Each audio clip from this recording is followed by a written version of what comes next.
We go behind the closely guarded walls of Scientology's celebrity headquarters, the place where Hollywood A-listers like John Travolta and Tom Cruise practice their controversial religion. And now the church wants you.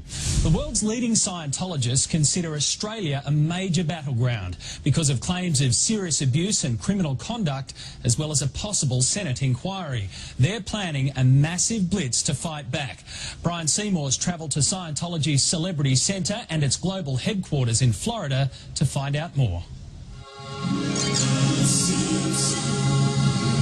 Today I am a god. You know, I don't know if you've noticed it or not, but it's pretty messed up out there. It's kind of a challenge to live on planet Earth. I see. G'day, mate. Can I ask why you're filming people going into the conference? Thank you. Yes, I am, yeah. I'm a journalist from Australia. Dig through my trash, follow me to taking my kids to school in the morning, following me to the grocery store. So there's no shortage of the things that the Scientology organization will do to silence their critics. Scientology is planning a major push in Australia. A new super centre will open mid-year, along with a publicity campaign to combat an avalanche of negative publicity. You've seen some of the stories we've reported on today tonight? Yes, I have. Well, buddy, you got it. Right here, right now. I'm angry. Real angry. Worldwide pattern of abuse. Oh, God, looking at human beings as assets. Scientology is not a religious organisation.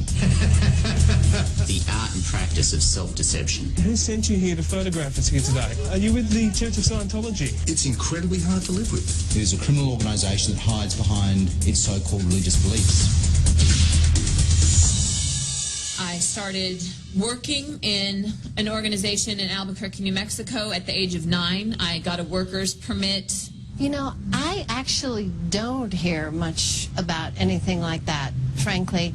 Grabbed me and threw me into the backseat of a car and sat on me and wouldn't let me, held my hands down and wouldn't let me go.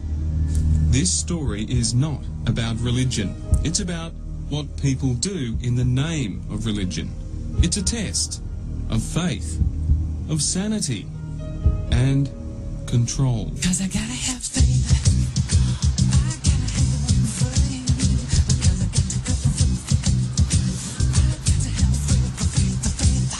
For more than 2 years, the Church of Scientology has refused to grant us an interview. When we came to Hollywood, we expected the same wall of silence to be thrown up. Then we got word. Scientology's international spokesman wanted to meet with us, show us around, and grant us an interview. You might remember him. His name is Tommy Davis. No, I'm not stopping here. You listen to me for a second. You're accusing members of my religion of engaging in brainwashing. No, Tommy, you stop! No, listen to me! You are not there at the beginning of that interview! Australians know you, Tommy, obviously from this screaming tirade that you copped from John Sweeney, that he says was a result of being followed, harangued and harassed and browbeaten by you. What the hell happened then? How do you feel? Have you felt browbeaten or harassed by me? Well, no. And has that been your experience? Well, no, and people might wonder if you purposely avoided going me to present a very calm, relaxed. This is what I'm saying. People might wonder that when they juxtapose that. You did not hear or record all of the interview with the Tommy I'm sitting in front of. Yeah. Are you a Jekyll and Hyde? No, I don't think so. What's been your experience? Because I haven't seen that Tommy. Okay, good. Today. I don't think you will. but that's kind of the Jekyll, isn't it? Well, that was a pretty unique situation. Almost as unique as the different versions of the truth about Scientology. But the truth is out there, somewhere. Scientology said they'd help us to report it by graciously granting us exclusive access to some of their top celebrity adherents. Yeah, I think it's important to hear from people who actually are Scientologists and are practicing their religion. Practitioner number 1 is Tommy's mum, actress Anne Archer, famous for her role in Fatal Attraction. Wow, well, you know, I've been a Scientologist for about 31 years now, and I would say it's responsible for creating a sane and happy life for me. Marisol Nichols, a favourite of fans of the hit TV show 24 and films like Vegas Vacation. I came into Scientology, still partying, doing drugs, that kind of thing. Struggling actress, not happy, very miserable, very single. I can answer that. Erica Christensen is a rising star who appeared alongside Michael Douglas in Traffic.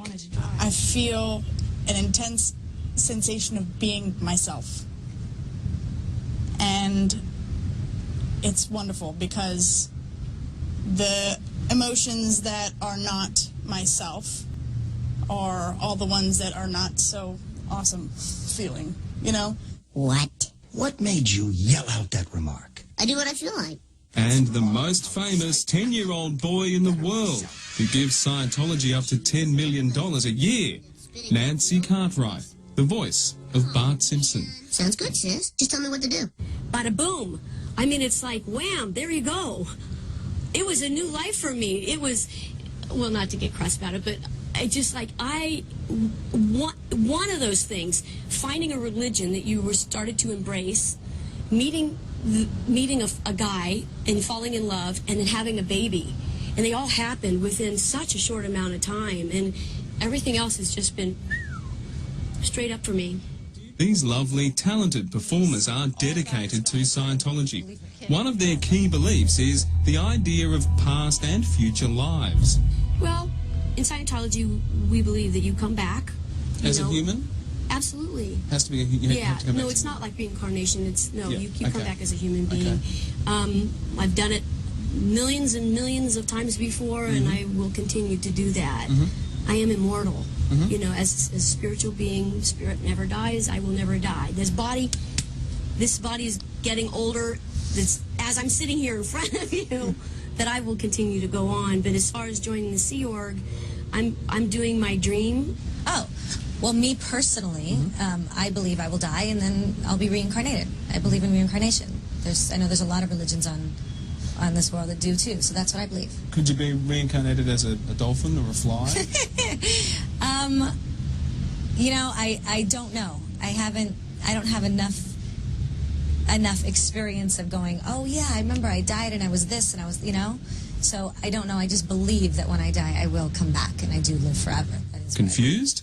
So was I. That's a thing that's like personal to everyone. Okay. Because, you know, what if you thought that you were Cleopatra and I thought that I was Cleopatra? Then that would be a problem. You'd be wrong. That's right. Yeah, we got a problem. We got a problem. Okay. So who are you talking to now? Well, I'm talking to Brian. Yeah. I'm talking to you, Brian. And what am I in your eyes? In my eyes, you're a spiritual being, and you've lived before, and you live again. So are you talking to that spiritual being, or are you talking to something else right now? Well, I'm just talking to you. Well, that's a relief. Is there a God in Scientology? There is no God in Scientology. L. Ron Hubbard is the source of everything. Why do they say there's a God?